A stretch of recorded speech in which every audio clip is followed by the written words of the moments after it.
Hi everyone, I wanted to do a video on esoteric astrology. As a student of astrology, I found the esoteric meaning most profound. A lot of books give you the mundane personality level, but this is the astrology for people who are awake spiritually, who have had an aha moment, whose consciousness has shifted into a place of unity consciousness and of love. So for those of you, this video is for you. I'm going to start with Aries, the first sign. Aries' traditional ruler, of course, is Mars. Aries' esoteric ruler is Mercury. That being said, this information that I'm sharing is from Alice Bailey. She's an amazing channeler for higher esoteric psychology, astrology, and much more. I was super inspired to do this video after reading this book because it helped me drastically as a student of astrology. So back to Aries. Aries with the higher ruler of Mercury simply means Aries is one of the pioneering zodiac sign.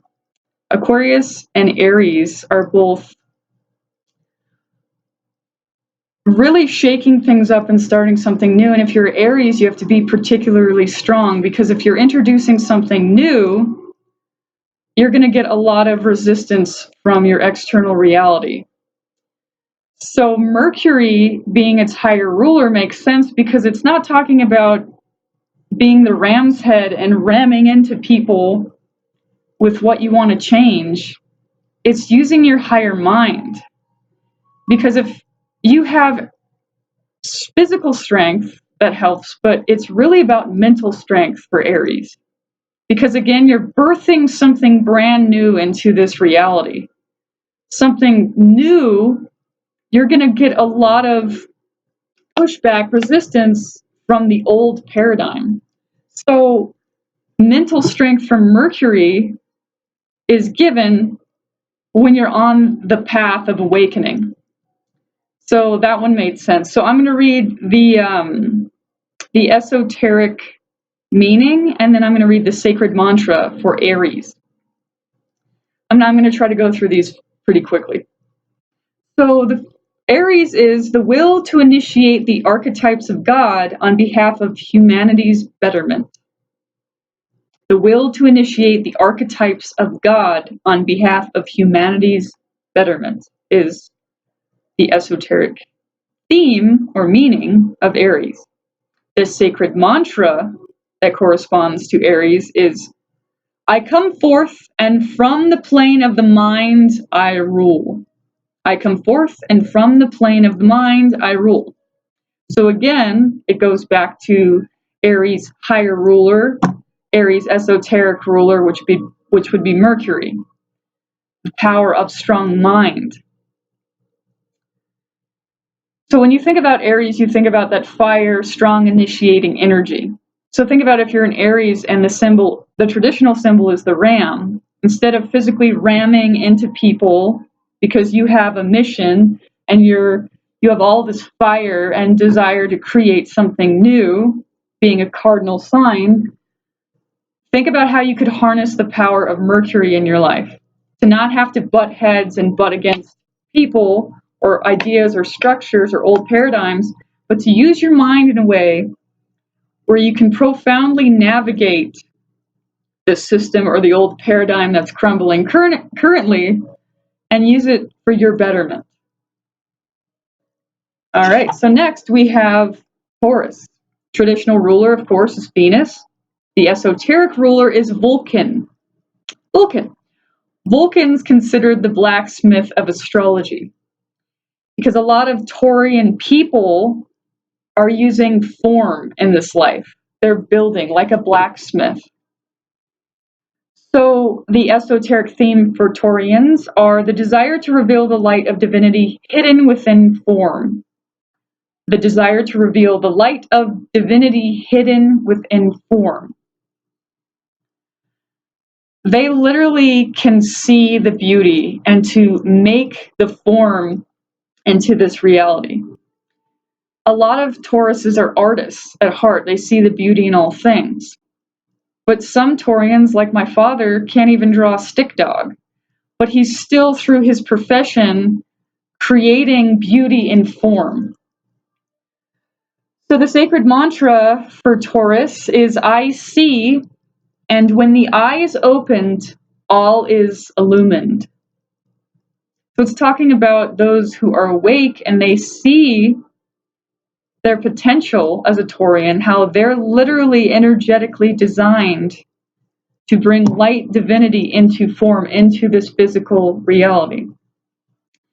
So it's kind of like an artist who you see their painting, it's beautiful, they created this form, but it was already there in their mind or in their auric field. It was already in the cosmic consciousness, and they just pulled it down. They pulled something that already existed. They tapped into the collective unconscious or conscious. They pulled it through to the physical dimension, and they made it into form. So that's an example of Taurus. And by the way, I'm not just referring to your sun sign. You have every single one of these 12 zodiac signs somewhere in your chart. If you look at the totality of your chart, you could have Taurus on your 8th house. You could have Aries on your 1st house. So not only should you take into account your sun sign, maybe your rising, your moon, and wherever else it is in your natal chart. So the 3rd sign, Gemini, of course, its natural traditional ruler would be Mercury. However, the higher esoteric ruler of Gemini is Venus. I want to talk about Gemini for a second because yes, it rules communications. Yes, it rules internet, technology, communication, what we're doing right now, short distance travel, siblings, etc. It rules higher communication, vertical communication between your higher self and your lower human self. So an awakened Gemini archetype would be understanding of the accessing of the Antakarana. What the hell is the Antakarana? It's this symbol. And this is from the Sacred Geometry deck that I have. So notice the 3 sides. So the Antakarana refers to the self, maybe the inner child, maybe the inner parent, and the higher self. Maybe the conscious self, the shadow self, and the higher self. But it's got that trinity, like the pattern throughout history of time. Maiden, Mother Crone, Holy Father, Spirit, whatever. But basically, when we're talking about Gemini, it's accessing this geometry, which is simply a symbol for the connection of your lower self and your higher self, that vertical communication. So that being said, the esoteric theme for Gemini is the relating of the pairs of opposites and the building of the Antakarana, the symbol I just showed you. The Sanskrit word for communication is bridge. That is between the soul and the personality. The Sanskrit word for the Antakarana is communication bridge. Excuse me. So the sacred mantra for Gemini is I see my other self, and in the waning of that self, I grow and glow. I see my other self, whether it's my shadow self, my lower self, the self that is not the higher self. I see my other self, and in the waning of the self, the more I get in touch with my higher self, I grow and I glow. The 4th sign of the zodiac, the ruler of the 4th house, etc., the traditional ruler is the moon, of course. The higher esoteric ruler for Cancer is Neptune. Neptune and Cancer are the only 2 signs of the zodiac that are Christ consciousness embodiment. What that means is they're not here to do a specific thing. They don't have really agendas. They're literally here to embody love and radiate love to everyone. So Pisces Cancer energy is like the mother. These beings that have this powerful ability to uplift everyone around them and spread love. So that being said, the esoteric theme for Cancer is building the foundation of life through the warmth of nurturing love. There's that love again. They're literally here to embody nurturing love. It uplifts consciousness, because that's what we're ultimately all here to do anyway, is to learn how to love and to raise the vibrational frequency of the planet through love. But again, they're here to do just that. So the keywords for them are foundation. And a lot of times when you think of Cancer, you think of house and home, the mother, ancestral roots, ancestral lineage, the past. But on the higher level, on an awakened source perspective level, they have to see their life as their home. Not the four walls they live in, but their physical body is their home, planet Earth is their home, their friends are a part of their home, their families a part of their home. Just to see, like if you had a pie chart, to see every area of your life as an aspect of your home. So we're not just talking about your house and home again. So number 4, right? It's the fourth sign of the zodiac, fourth house, structure, the foundation itself. Love is the foundation itself. So the mantra, the sacred mantra for Cancer is, I build a lighted house and therein dwell. So if you kind of take that apart, you're building light inside of yourself. This is your home. And therein I dwell. The more light Cancers embody, the more they radiate love, the more they lift up human consciousness itself.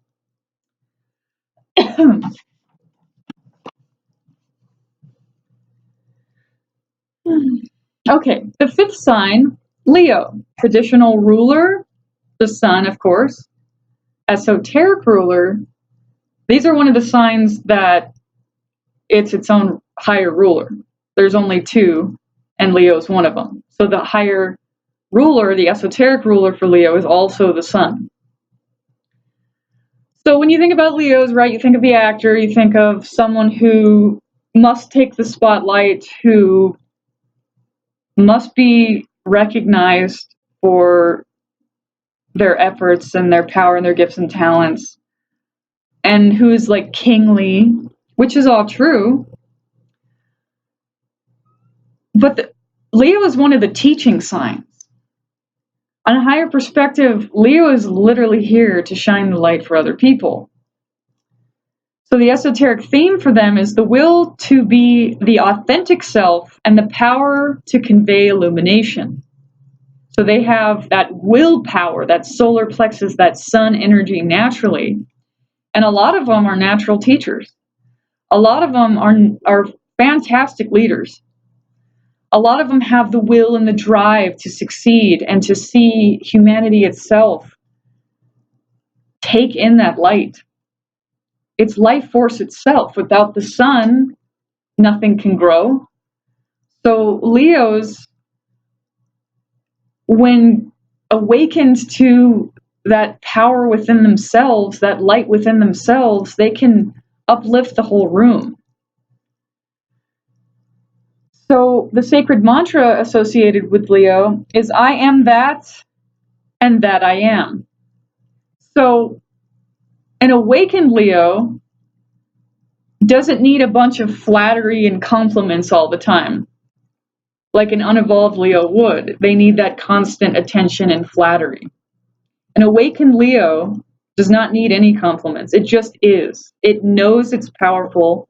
It knows it has the ability to uplift consciousness. It knows it is that it is. It's one of the signs on the axis, Leo Aquarius, that it just is there to be its authentic, true self and inspire humanity. Next, the sixth sign, Virgo. The traditional ruler, of course, is Mercury. The esoteric, the higher, is the moon. It's a feminine sign. It's a very special sign because it's associated traditionally with the Virgin, with purity, but it's so much deeper than that on an esoteric level. The esoteric theme is the gestation of the Christ consciousness of who you really are sorry, I'm going to read that again. The gestation of the Christ principle within the womb of substance. That's so deep, I'm going to read it again. The gestation of the Christ principle within the womb of substance. So it literally, it rules the stomach, but it births purity.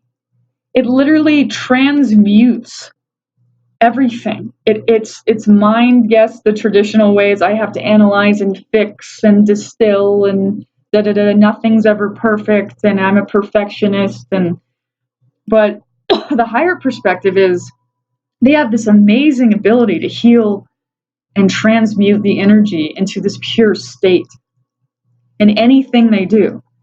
In career, they're associated with like the healer.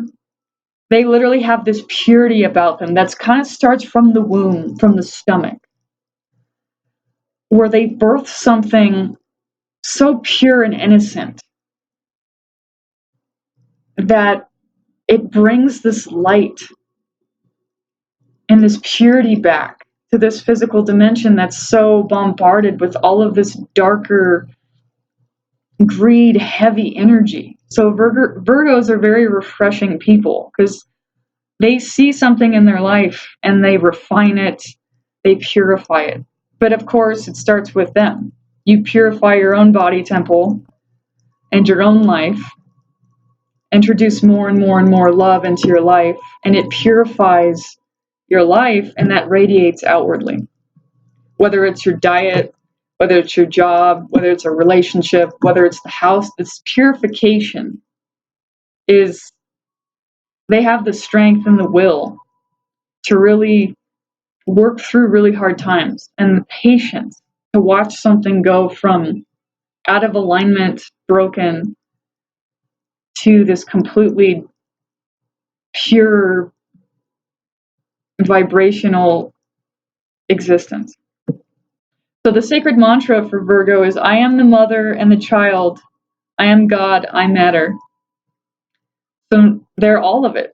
They're the mother, the child, the God. Matter. I matter. Matter means matter. Physical matter.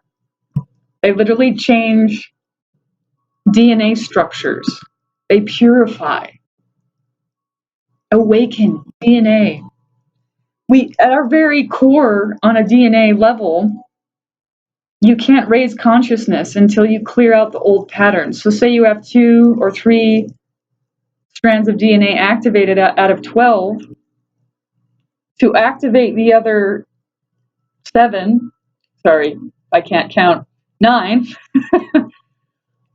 you have to purify. You have to let go of the stuck old shadowy DNA, transmute it to purify so it can awaken. Because we were once a 12-stranded DNA consciousness. We could teleport and we were telepathic and all of that stuff. And as a human species, we're all waking up to that, remembering that lifetime, that existence that once was. And Virgo really helps in that awakening of the DNA, the repatterning, the transmuting, the purifying of their very DNA. So anyway, next, the 7th sign, Libra. The traditional ruler, of course, is Venus. The esoteric ruler is Uranus. The esoteric theme for Libra is the harmonization of duality through the establishment of right relationship. So a lot of people, well, traditional astrologers say Libra rules the house of relationships and mirrors. They rule relationships, one-on-one partnerships, whether it's business or friendships or romantic partnerships, and that's it. And open enemies.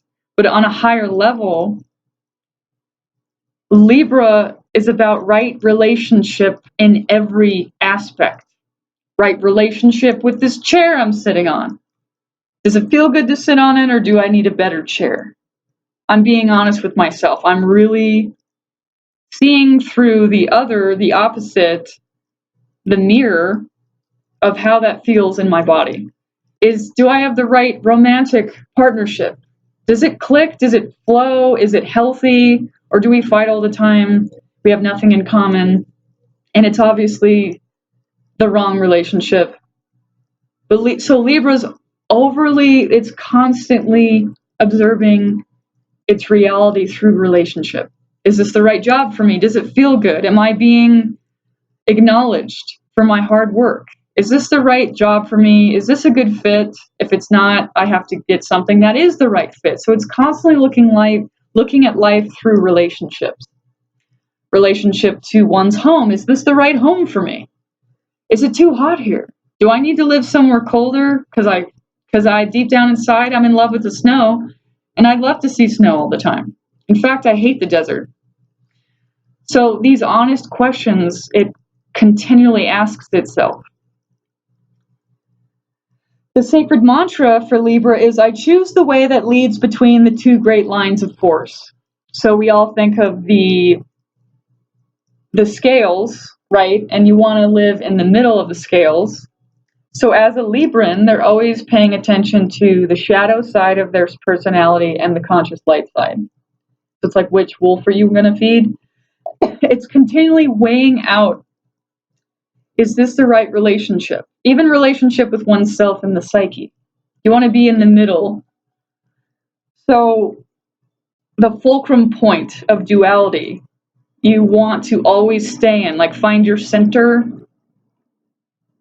So Libras are excellent teachers for acknowledging the shadow side, but not getting lost in the abyss, or acknowledging the light side, but not only focusing on the light. I'm a light worker only, but I ignore all of my demons and I abuse my children secretly. No, they live in the fulcrum point, in the center. Constantly reflecting back, is this the right relationship? Do I have the right relationship with myself? First and foremost. The eighth sign, Scorpio, of course, the traditional ruler is Mars and then Pluto. And the esoteric, actually, higher ruler is actually Mercury. So again, it talks about this. This is one of my favorite signs to talk about because it has to do, Scorpio deals with psychology. It rules the whole psychiatric department. Scorpio, by its very nature, Pluto, is all about the shadow. It is all about facing the deep, dark, hidden, ugly aspects of our psyche that we don't want to look at. Most signs don't want to look at. Most people don't want to look at that. But Scorpio is the warrior that faces the shadow. And one of the stories that I learned about was the story of Hercules. And he's sent away by his, I guess you can say, teacher, which is an analogy for his higher self. And his higher self is guiding him to go find the 9-headed Hydra and kill it. And the 9-headed Hydra is symbolic for his own shadow side. So you could say each of the 9 heads, why they picked 9, I'm not sure, but the 9 heads represents a different aspect of the shadow. We have many shadows. We have a lot more than 9, but 9's a good number to start with. So he's on his journey, which is symbolic for going inward. He's leaving the town in Greece to go hunt for his Hydra to kill it. That's an analogy for, I'm going to go deep within. I'm going to withdraw from society, go deep within, and I'm going to uncover the shadow. So he finds this lake and he smells this putrid, disgusting smell. And he looks and he's like yelling for this thing. Hey, where are you? And he finally sees the rump of it in a cave across from the lake. And he goes, oh, there's the Hydra, meaning there's my shadow. Oh, I'm going to kill it. So he's throwing rocks at it, and it's sleeping. So he's throwing all these boulders because he's Hercules, and it's still not waking up the Hydra, it's not waking up the shadow. It's like, yeah, whatever. And then he takes, I think he like yells at it, hey, and it's still not waking up. So he remembers his teacher or his higher self analogy that take out the arrow of aspiration, meaning the part of you that's within you that's guided, that's strong enough to survive facing one's shadow self. That part of you, that warrior part of you, the arrow of aspiration, take that and aim it at the Hydra and it'll wake it up, the sleeping dragon. Which the sleeping dragon, of course, is the analogy for shadow. So then he takes out his arrow, he shoots it, it wakes up, it's fucking angry. It's like, I've been sleeping for however long, what the hell?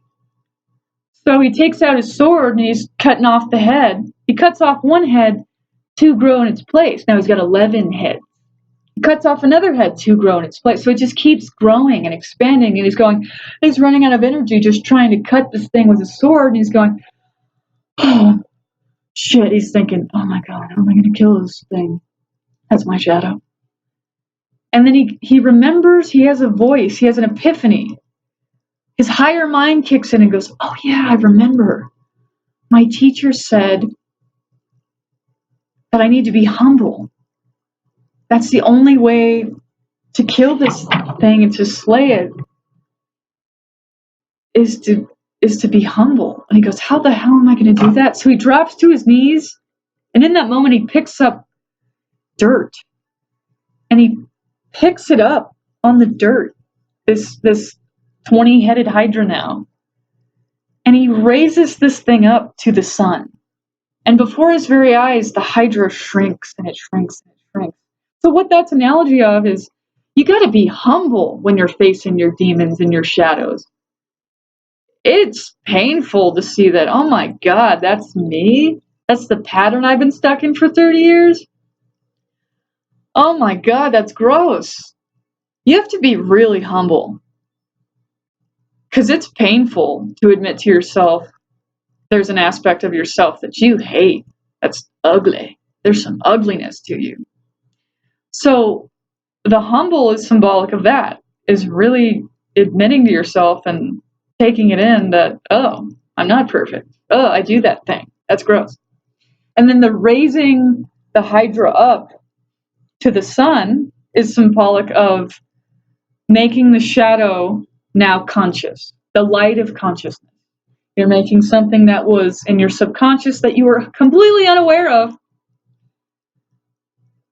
putting it to consciousness, raising the light of consciousness, and then it shrinks and diminishes.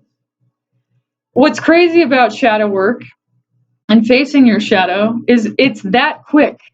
When you have this epiphany, this aha moment, it's like Uranus, it's that lightning bolt, it's instantaneous awakening. So when you make something unconscious to conscious, it's that quickly that it's like the light bulb's on. And you now have total awareness over this aspect of you that you've completely ignored. And guaranteed that thing won't have power over you anymore because you've shrunk it into the light of awareness.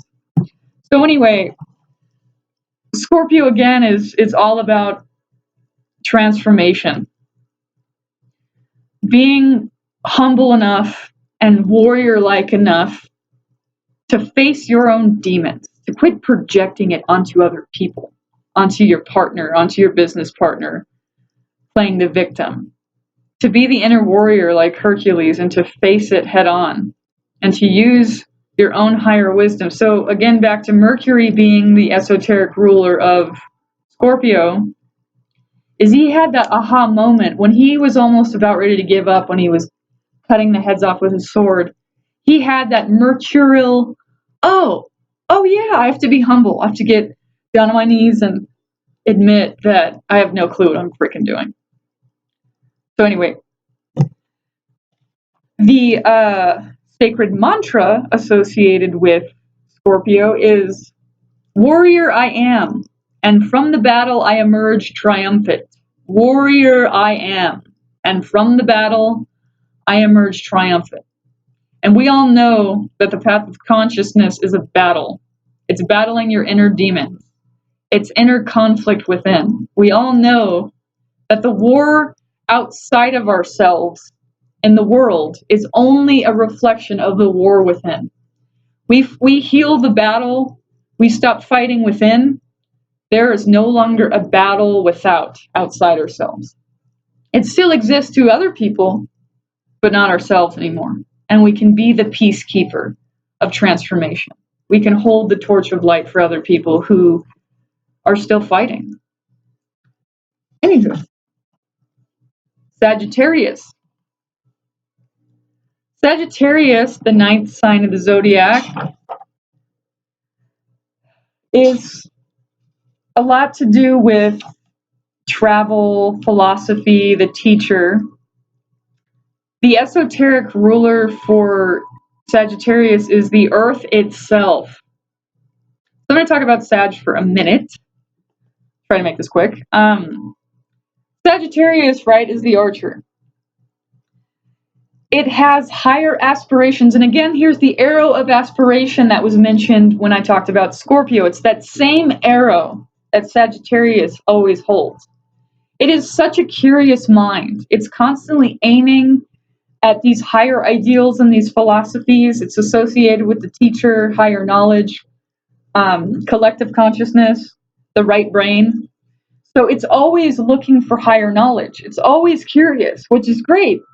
But the issue with Sagittarians are they're not grounded enough and they don't have a single point focus to achieve their goals. So they get sidetracked with their curious mind. They're like, oh, cool, I have a goal. I want to get this certificate and learn this. And then they keep shooting off their arrows in a bunch of different directions. So if they had the ability, which you do, I mean, if you take your goal, your lofty, higher vision goal,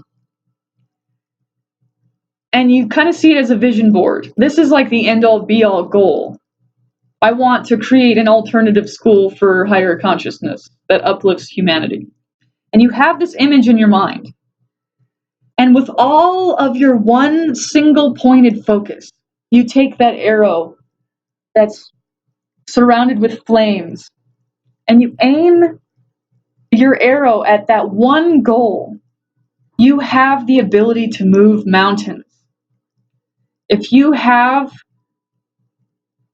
this single pointed focus and you're grounded in reality and you're not letting all these distractions get in your way and you remain focused on the target, you have the ability to move mountains. Not only can you get this dream and goal manifested into physical reality, it changes humanity itself. So again, for the Sagittarian, focus on your one single pointed focus. Not the 30,000 things you want to accomplish in this life, but this end goal, this powerful goal. So stay focused and grounded in earth, meaning go outside more. Go outside and play, meditate. Go outside barefoot, connect with the mother, because earth being your higher esoteric ruler will really help you ground and really help you achieve your goals, because the mother's got your back. Anywho, the esoteric theme of Sagittarius is the quest for meaning and the aspiration to strive towards one's vision. The arrows of aspiration, keyword. The sacred mantra for Sagittarius is I see the goal.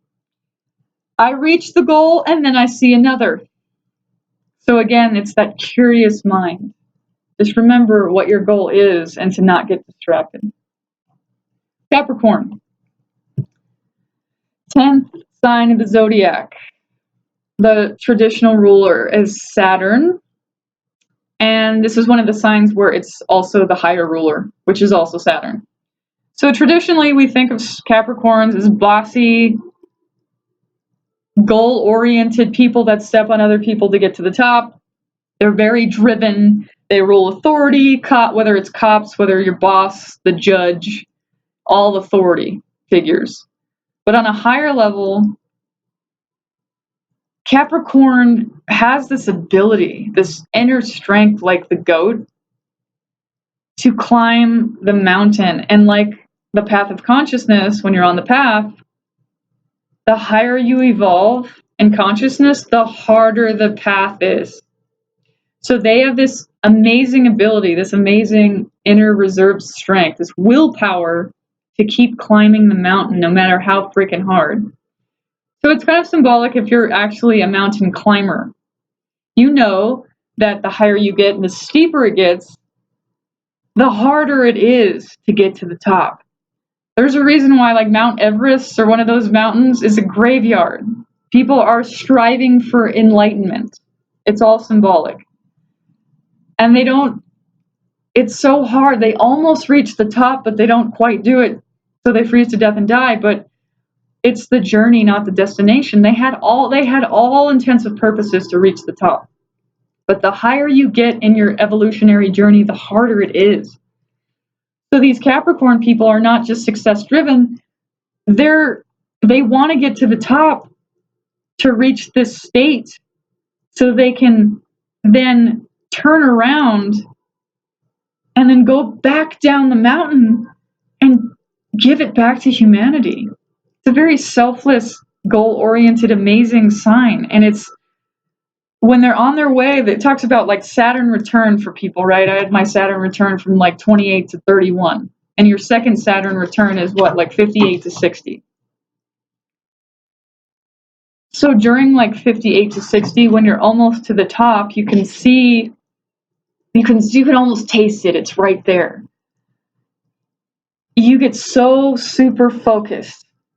This, again, one-pointed focus theme going on. And when you get to the top, finally, the traditional symbol of the goat turns into a unicorn. The two horns, the self and the higher self, become one, the unicorn, which is symbolic for enlightenment and purity. So Capricorns are this amazing sign, this ability to have this perseverance and to be goal-oriented and never stop, never give up, just keep climbing. Keep climbing, and anything that's weighing them down, like you have a backpack, right? It's 250 pounds. You know that the higher you get, the less that you need to carry. Because in spiritual truth, after you die, the only thing you have is your beliefs, is your mind, is your consciousness, is what you've learned in these lifetimes. You don't need the jar of peanut butter. You don't need the other person that you're carrying, and the person has a dog on its shoulders. The higher you get to the top, you realize the struggle and how real it really is to evolve in consciousness. And they really know that they have to let go of the weight. If you're going to climb to the top of the mountain and be successful and reach your goal and be the teacher and then turn around and teach it to humanity, you'll never make it to the top. If you're carrying all of this burden, all of this weight, all of this guilt or shame or self-doubt or jealousy, or they know that they have to let all that go. So Capricorn is a very spiritual sign. So the esoteric theme for Capricorn is spiritual initiation and the will to achieve on behalf of the soul's purpose. The will to achieve on behalf of the soul's purpose. And again, we have Capricorn somewhere in our chart. So there is somewhere in your chart that you have a mountain to climb. And every incarnation, the mountain gets taller. It gets harder. So in this incarnation, wherever your Capricorn is, that's your mountain to climb. That's your freaking never-ending, I will never give up, I will keep striving. And the more I awaken, and the more I raise in consciousness, the more I don't carry those lower energies. I don't carry those heavy, dense energies of jealousy, of self-doubt. I let them go because I know on my core, in my soul, that if I let go of those heavy energetic burdens, I can climb to the top of the mountain easier. I can reach my goals, not only for me, but for humanity itself.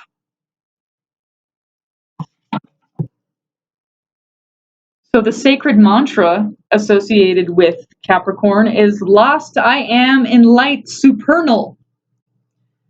Yet on that light I turn my back. And that doesn't mean I turn my back on the light. It means I make it to the light. I make it to the top of the mountain. I have the light. I am the light. I'm that unicorn now. And then I turn my back and go back down the mountain to give it to society, to humanity. That's what it's referring to. Okay, 11th, Aquarius. Now we all know Uranus is the traditional ruler. However, the esoteric higher ruler of Aquarius is Jupiter, the spiritual ruler, the spiritual planet. Esoteric theme, the giver of life through a recognition of the unity underlying diversity. Again, the giver of life through a recognition of the unity underlying diversity. Again, Aquarius is one of these pioneering spirits. It's here to inspire, to give hope. So we're in the age of Aquarius, as we all know. And the age of Aquarius, we're not fully in the energy until 200 years later. So about 2117, we're going to be starting to feel the energy of age of Aquarius, which is unity consciousness. And as we know, every age is about 2,300 years. So it just started in 2012. That was only 5 years ago.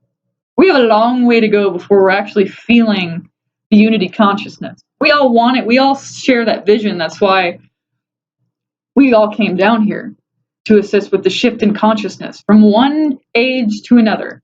It's cyclical. So you go, right, the age of Aries was the age of darkness, age of Taurus, you wake up, age of Gemini, darkness, and so forth.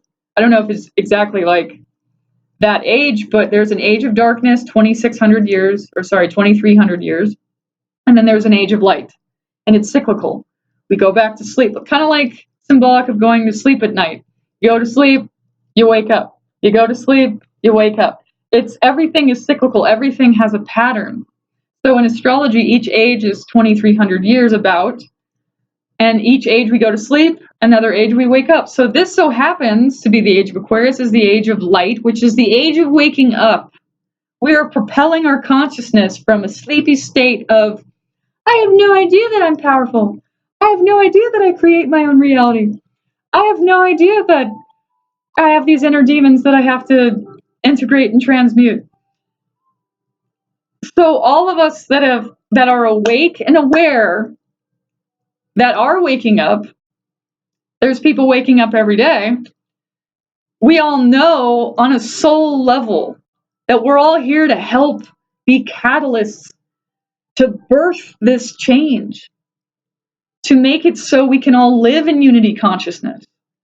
I mean, you see it every day. We're living in duality. So we're still in the age of Pisces energetically, where it's like a mixture of Pisces and Aquarius until like 2117. So I'm going to be far dead by the time age of Aquarius is really here. So we are the birthers of it. We're the pioneers of it. No matter what sign you are, if you're awake, your job is to facilitate and initiate this amazing change. This is one of the most profound, amazing lifetimes you could ever live. It is such a contrast. There's so much hate and darkness and shadow and pain and suffering on the planet. At the same exact polarity, there's the most light, love, and unity there has ever been in the history of Earth itself. And this planet is like 65 billion years old. This is an amazing time to be alive and awake. It's very, very hard. People are dying every day. It's very, very fucking hard.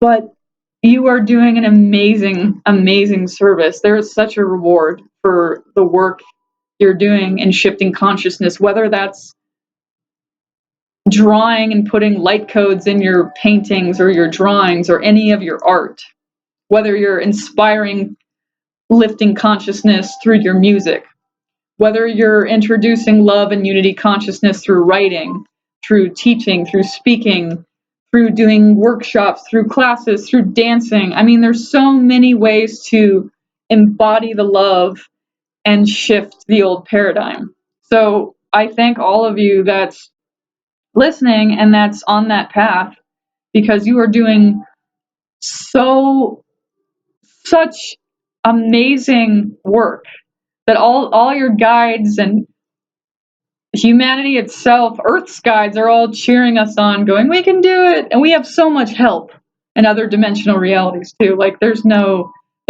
awakening's gonna there's no going back. We're all waking up or we die. So anyway, back to Aquarius. Can you tell I'm Aquarius? Anyway,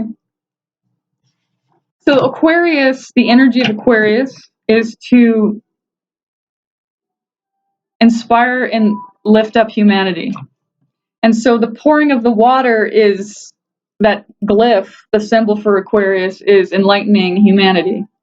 It's pouring water of life in the form of love, in the form of hope. It's an energy that is needed to shift consciousness. We need hope. We're in like the emotional dark age, and we need hope. Because if we don't know that there's light at the end of the tunnel, a lot of us live in vain. Like, well, what the hell is the point of doing this deep inner soul work, and it's painful, and I've died 3 times, and I want to die almost every day, and I have depression, and I'm not quite getting it, and all these feelings we have of self-doubt and self-flagellation, beating ourselves up, it's all for a higher purpose. It's all for a good cause. You're shifting consciousness itself. You're healing the earth itself. You're healing your ancestral, ancient lineage. It's all for a purpose. It's not in vain. So Aquarius energy gives us that hope. Hopefully. Anyway, the sacred mantra for Aquarius is water of life I am, poured forth for thirsty men. Water of life I am, poured forth for thirsty men. We're all thirsty. I'm thirsty. It's the desert. Drink some water, Anna. Okay, last but not certainly least, Pisces.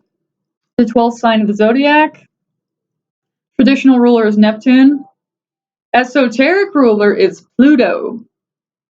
And this makes complete sense to me because Pisces, again, is like Cancer in the ability to nurture and embody Christ consciousness. They have so much love. They cry for humanity's pain. They are amazing. They rule social work. It makes sense because they naturally love everyone and want to help.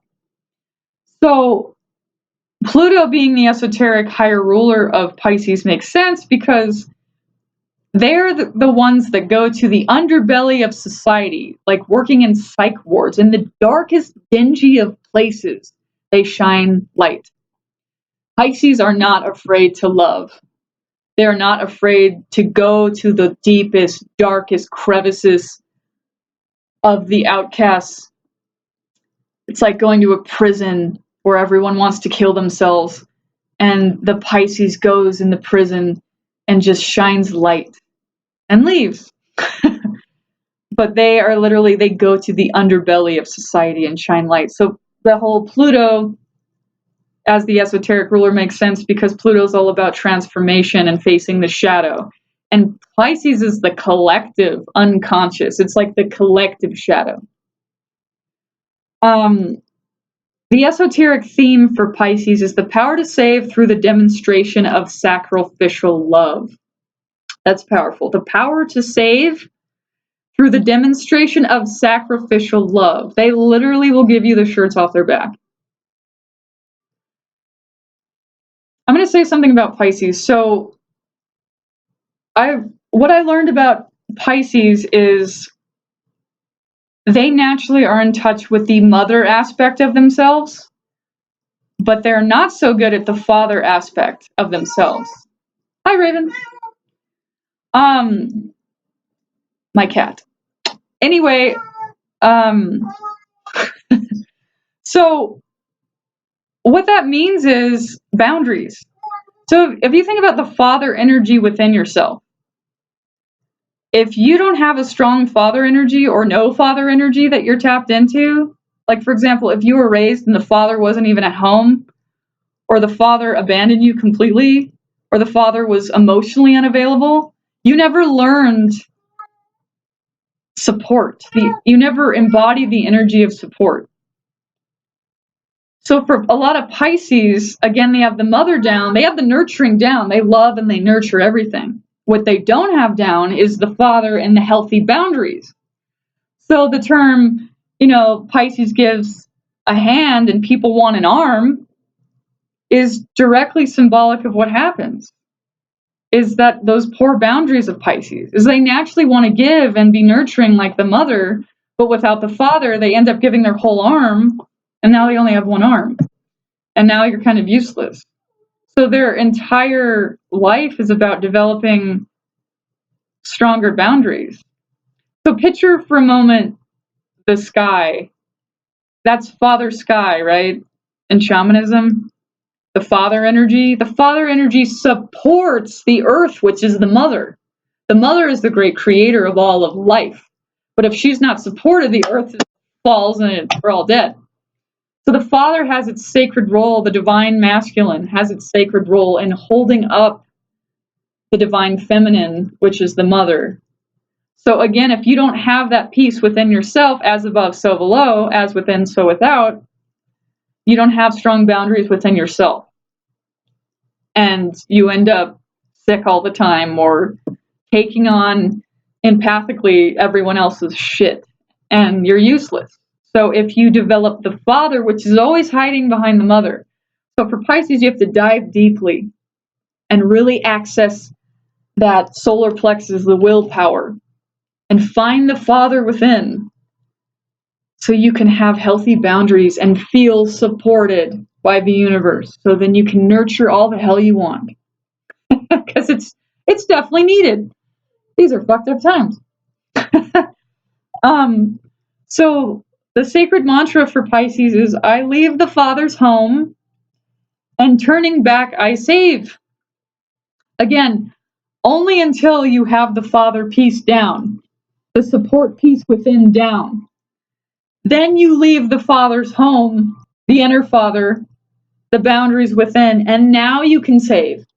Until those boundaries are constructed, you can't save anyone.